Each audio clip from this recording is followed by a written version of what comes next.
BC కోటాపై committee ప్రముఖ న్యాయ నిపుణులతో సంప్రదింపులు జరిపేందుకే మంత్రులు బట్టి ఉత్తమ్ పున్నం శ్రీధర్ బాబు సీతక్కలతో ఏర్పాటు టీపీసీసీ రాజకీయ వ్యవహారాల కమిటీ సమావేశంలో నిర్ణయం బీసీ రిజర్వేషన్లపై ఈ నెల 26 కల్లా సర్కార్కు నివేదిక 27 ఆ నివేదిక డెడికేషన్ కమిటీ ముందుకు 29న కేబినెట్ లో చర్చించి స్థానిక ఎన్నికలపై నిర్ణయం ఎన్నికలకు వెళ్లాల్సిందేనన్న మెజార్టీ సభ్యులు బీసీలకు మేలు జరగాలన్న సీఎం బీసీలకు ఏ విధంగా మేలు జరుగుతుంది సార్ బీసీలకు ఏ విధంగా మేలు జరగాలి బీసీలకు మేలు జరగాలంటే ఫస్ట్ మీ ఉన్నటువంటి మీ ప్రభుత్వంలో మీ క్యాబినెట్లో ఉన్నటువంటి బీసీలకు ముందుగా ఇంకో 3-4 వస్తాయి మీరు ఇచ్చేటువంటి 42% మీ పార్టీలో అమలు చేసి మీ మంత్రివర్గంలో అమలు చేసి మీ క్యాబినెట్లో అమలు చేసుకొని దాని తర్వాత జనాలకు చెప్తే ఏమైనా నమ్మేటట్టుగా ఉంటుంది కానీ బీసీలకు 42% బీసీలకు న్యాయం చేయాలని పోతున్నావు ఇది ఎవరైనా నమ్మేటట్టుగానే ఉన్నారా ఇది కేవలం ఆల్రెడీ నిన్ననే డిసైడ్ అయిపోయింది 42% పార్టీ పరంగా బీసీలకు రిజర్వేషన్లు ఇవ్వాలి ఇది చట్టమే అయ్యేది లేదు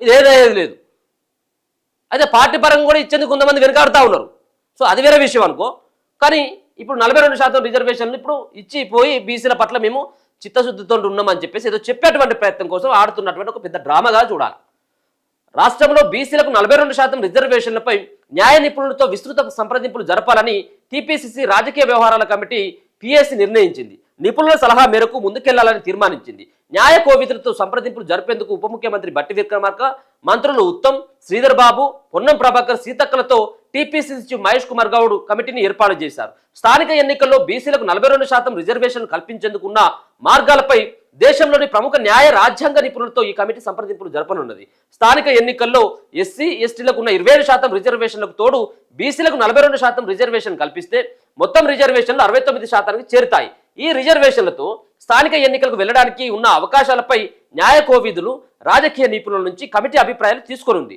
కులగణన సర్వేపై ఏర్పాటైన నిపుణుల committee chairman justice Sudarshan Reddy అభిప్రాయాన్ని కూడా తీసుకొనుంది వీటన్నిటితో కూడిన నివేదికను ఈ నెల 26 కల్లా ప్రభుత్వానికి సమర్పించనుంది ఈ నివేదికను ప్రభుత్వం డెడికేటెడ్ కమిషన్కి ఇవ్వనున్నది కమిషన్ దానిపై అధ్యయనం చేసి స్థానిక ఎన్నికల్లో బీసీ రిజర్వేషన్లపై ప్రభుత్వానికి సూచన చేయనున్నది ఈ నెల 29న రాష్ట్ర కేబినెట్ సమావేశమై కమిషన్ సూచన ఆధారంగా బీసీ రిజర్వేషన్లపై నిర్ణయం తీసుకొనుంది గాంధీ భవన్లో నిన్న జరిగినటువంటి టీపీసీసీ మహేష్ కుమార్ గౌడ్ అధ్యక్షతన జరిగిన పీఏసీ టీపీసీసీ సలహా కమిటీల ఉమ్మడిగా సమావేశం వాళ్ళు నిర్వహించిన దాని తర్వాత ఇదంతా కూడా ఒక నిర్ణయానికి ఇప్పటికే వచ్చినట్టుగా తెలుస్తా ఉన్నది ఇక బీసీ బిల్లుపై లాయర్లను నియమించాం విద్య ఉద్యోగాలు స్థానిక ఎన్నికల్లో బీసీలకు 42% రిజర్వేషన్ కల్పిస్తూ రాష్ట్ర ప్రభుత్వం ఆమోదించిన 2 బిల్లులు రాష్ట్రపతి వద్ద పెండింగ్లో ఉన్న అంశంపై ప్రభుత్వం తరపున సుప్రీంకోర్టులో వాదన వినిపించేందుకు ప్రముఖ న్యాయవాదులు అభిషేక్ సింఘ్వి నిరంజన్ రెడ్డిని నియమించినట్లు సీఎం రేవంత్ రెడ్డి వెల్లడించారు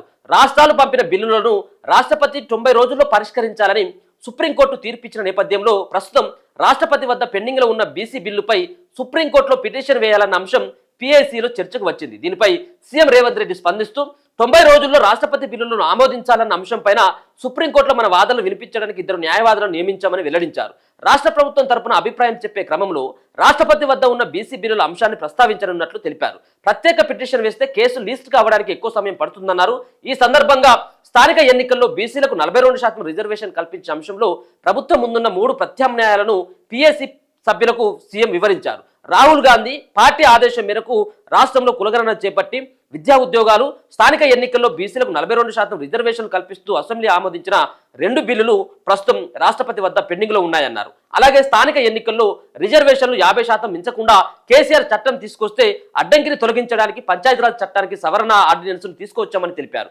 కేసీఆర్ తెచ్చిన చట్టం ప్రకారం బీసీలకు 1% రిజర్వేషన్ కూడా పెరగదన్నారు ఈ క్రమంలో ప్రభుత్వం ముందు 3 ప్రత్యామ్నాయాలు ఉన్నాయని రేవంత్ వివరించారు ఎట్టి పరిస్థితుల్లో బీసీలకు మేలు జరగాల్సిందేనని స్థానిక ఎన్నికల్లో బీసీ రిజర్వేషన్ను 42%కి పెంచు జీవో తీసుకురావడం ఒకటి కాగా పార్టీ పరంగా ఇక్కడే ఉన్నది పార్టీ పరంగా బీసీలకు 42% టికెట్లు ఇవ్వాలని నిర్ణయం తీసుకుని సెప్టెంబర్ 30లోగా ఎన్నికలకు వెళ్లడం రెండోదని చెప్పారు అలాగే రాష్ట్రపతి వద్ద పెండింగ్లో ఉన్న 2 బిల్లులను ఆమోదించుకోవడం కోసం న్యాయ పోరాటం చేయడం కేంద్రంపై ఒత్తిడి తేవడం 3వ ప్రత్యామ్నాయమని తెలిపారు ఈ 3 అంశాలను పీఎస్సీలో చర్చకు పెట్టారు వీటిపై సభ్యులు విస్తృతంగా మాట్లాడారు ప్రస్తుతం రాష్ట్రంలో పార్టీకి మంచి వాతావరణం ఉందని వెంటనే స్థానిక ఎన్నికలు వెళ్లడం మేలని 90%కి పైగా సభ్యులు అభిప్రాయపడ్డారు అయితే ఎన్నికల్లో ఇచ్చిన హామీ మేరకు చట్టపరంగా బీసీలకు 42% రిజర్వేషన్ ఇచ్చాకే ఎన్నికలకు వెళ్లాలన్న అభిప్రాయాన్ని మంత్రి పొన్నం ప్రభాకర్ సీనియర్ నేత వి హనుమంతరావు ఖనిజాభివృద్ధి సంస్థ చైర్మన్ ఈరవత్రి అనిల్ తదితరులు వినిపించారు.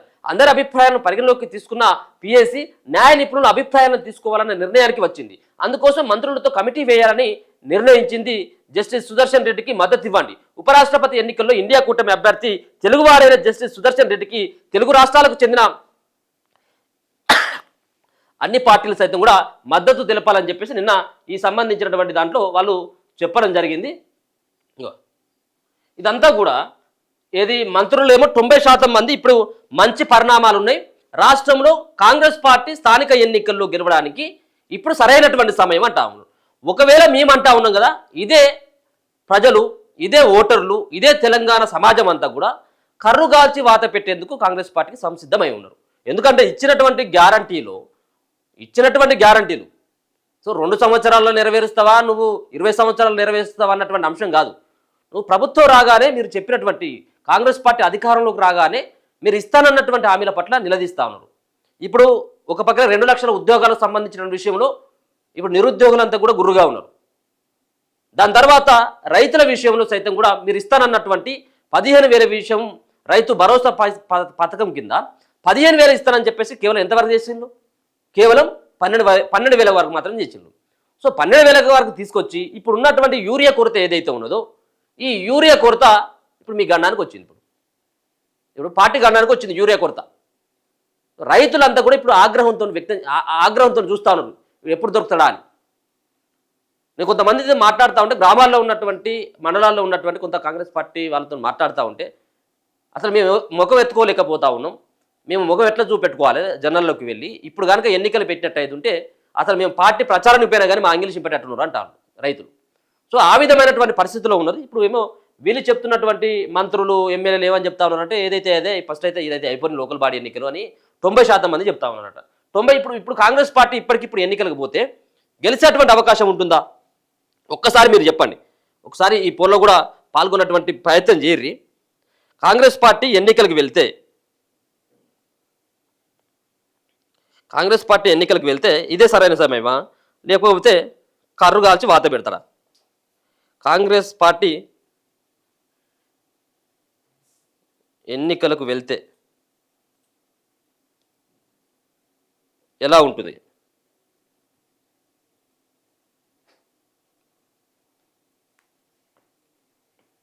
స్థానిక ఎన్నికలకు వెళ్తే ఎలా ఉంటుంది? గెలుస్తుంది, మెజార్టీ సీట్లు గెలుస్తుంది, లేకపోయినట్టు చిత్తుగా ఓడిపోతుంది.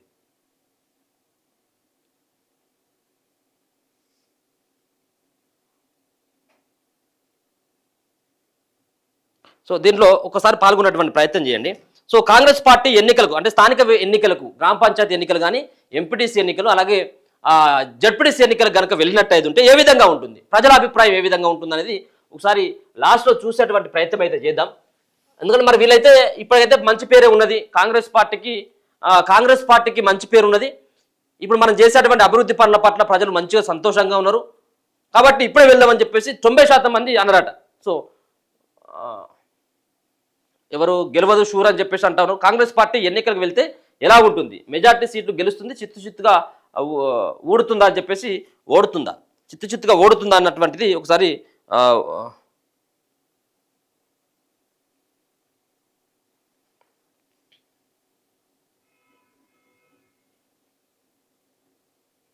చూడది తప్పుపడ్డట్టు చూడు.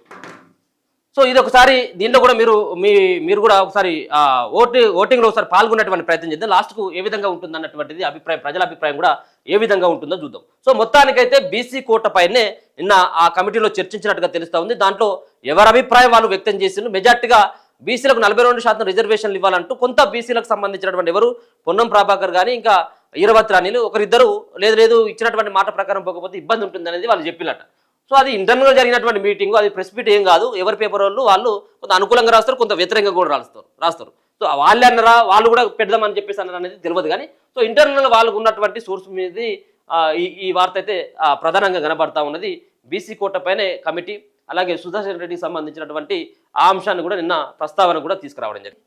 మీరు కూడా ఈ సంబంధించినటువంటి ఏదైతే ఒక పోల్లో పాల్గొన్నామని చెప్పేసి ఏదైతే చెప్పినో కాంగ్రెస్ పార్టీ ఎన్నికలకు వెళ్తే ఎలా ఉంటుంది, ఇది మెజార్టీ సీట్లు గెలుస్తుంది, చిత్తుగా ఓడుతుందా అని చెప్పేసి మనం ఒక పోల్ పెట్టడం జరిగింది. దాదాపు ఒక మెజార్టీ సీట్లు గెలుస్తుందని నేను అంటా ఉన్నా. సో జనాలు ఏమంటా ఉన్నారంటే చిత్తుగా ఓడుతుంది అని చెప్పేసి 53% అంటా ఉన్నారు. సో మెజార్టీ సీట్లు గెలుస్తుంది అనేది 48% మంది అంటా ఉన్నారు. అంటే 50-50 ఉంది, దాదాపుగా 50-50 ఉంది. సో వాళ్ళు అనుకున్నటువంటి ఓవర్ కాన్ఫిడెంట్ అయితే ఏదైతే లేదు.